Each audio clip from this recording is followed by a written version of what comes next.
meron po tayong katanungan na binigay nila ito kanina kay Congressman Goles. At yun ay tungkol sa, at least naman daw po, may maganda namang mapapatunguhan itong Resolution 1109. Ito nangyayari ngayon dahil magkakaroon ng tinatawag na justiciable controversy. Mapapasok ang Korte Suprema ngayon para magkaroon ng desisyon kung talaga bang kayo ba pagka mag-aamen ng saligang batas via Constituent Assembly, kayo ba ay boboto ng isa lang, ang Senado at ang mababang kapulungan, o kayo ay dapat boboto na magka-separate? Tama po ba yung kanilang issue na ito, ang gusto nilang ma-accomplish? Alam mo, hindi ako sang-ayon din sa ganyang klaseng setup. Kasi, una-una, ang controversy na isasampa mo sa Korte Suprema, dapat totoo, hindi yung simulated, hindi yung sabihin mo, halika, mag-away tayo para magkaroon tayo ng kontrobersya, tapos isasampa natin sa Korte o kaya sa Korte Suprema. Dapat hindi ganoon eh. Dapat it's spontaneous controversy, hindi yung contrived controversy, hindi dapat ganoon. Pangalawa, alam mo ako, naniniwala na hindi na kailangan tanong ng Korte Suprema. It's obvious to a lot of people, even to ordinary people, na ang Kongreso bicameral, and anything that we should decide as a bicameral body. More so. More so in the case of constitutional amendment. Bakit pa kailangan mo tanungin? Hindi na kailangan tanungin yun eh. Alam mo, sa court committee namin, ilang eksperto ang aming inibita. Si Father Bernas, si Dean Agabin, si dating Supreme Court Justice Vicente Mendoza, tapos meron pang Professor Sison. Lahat sila nagsasabi na bicameral ang proseso. Ang medyo nagkakaroon ng diskusyon dito sa ano ba itong Constituent Assembly, but at the end of the day, it's always bicameral ang kaya hindi na dapat tayo parang nakakaya pa nga na magtatanong kami. Baka mamaya pagalitan pa kami ng Korte Suprema, baka mamaya sagot ng Korte Suprema, hindi na kalasagutin yan. Baka sabihin na naman na you're all suffering from cerebral deficit. Yun ang nakakalungkot to. Baka malecturean kami, no? Kami pa naman ang puputi sana kung si Atty. Lozano lang, sabihin niya ng ganyan. Pero isipin mo kung isang constitutional body like the House of Representatives ang sagutin ng gano'n. Nakakaya, it will go down history that this is a Congress, this is a House of Representatives that did not know the processes of amending the Constitution. When you are all supposed to be solemn. Oo, kasi alam mo, yan, mula nung 8th Congress, 9th Congress, 10th Congress, 11th Congress, 12th Congress, talagang bicameral ang pananaw ng lahat.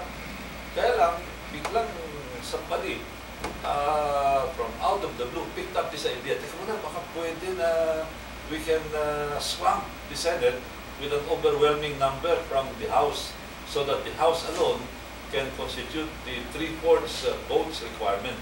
Hindi kaya Congressman, sabi ko, teka mo, hindi pwede kasi tayo committee of 2 eh. Kailangan dalawa ang magpasya dito. Pag ayaw isa, wala tayong magagawa. in short, bicameral. Bicameral pa. Hindi kaya Congressman, other than that, hindi kaya this is all part of an elaborate scheme with the end objective of making it appear sa lahat na si PGMA ay hindi lame duck. So, tuloy nyo lang yan, di ba? There is that possibility na baka ma-extend ang term ko. So, hindi ako lame duck. Well, I will leave that in the hands of those who are politically imaginative. They always think of all kinds of scenarios. Pero let's stick to yung issue ng Constitution. Ano bang pwede, ano bang hindi pwede. Ito, idagdag ko lang, no? Ang isa pang maganda siguro na tingnan natin, di ba, mayroong panukan, mayroong resolution dito. Sa halip na mag-con-con tayo, na kami ang mag-decide kung mag-con-con o hindi, bakit natin diretso sa tao? Kasi, again, it is provided for in the Constitution that we can propose directly to the people, submit it to the people to decide whether we should have a con-con or not. Yun ang panukala ko na sa 2010, yun ang botohin ng tao, hindi yung mga kandidato, kundi yung question. Are you in favor of a constitutional convention or not? So simple, non-politicized, hindi partisan.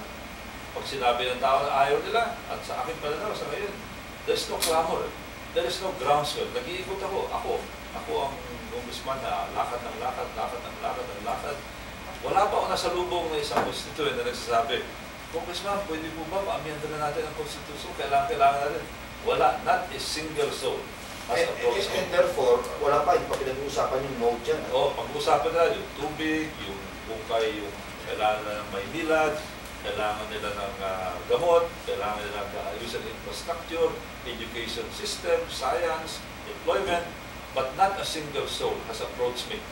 Pag natin pasalamatan si Congressman Robles sa pagbisita dito sa atin, ito Joe, yan ang kagandahan ng ating nagiging bisita at nagtatalakay ng ganitong issue ay yung mga eksperto na sa mamabatas. Yung bang mamabatas na dahil sa nahinog na doon sa kanilang ginagawang trabaho at paglilipid bayan, katulad ng Congressman Robles, ay nakakapagbigay siya sa atin ng mga magagandang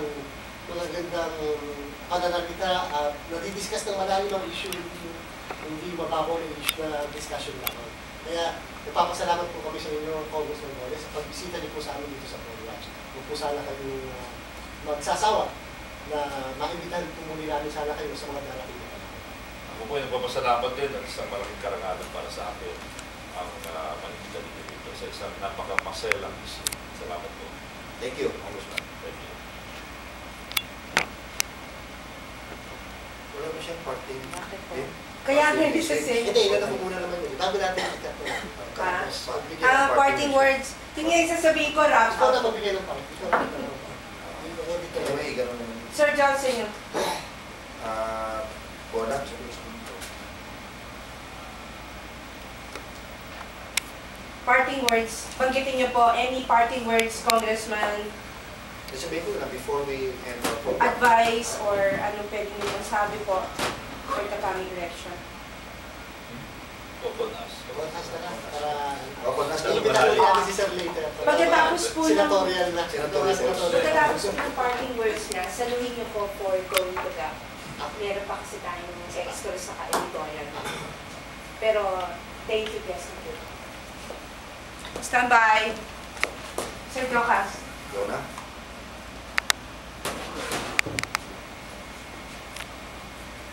Congressman, any parting words or any message for our countrymen?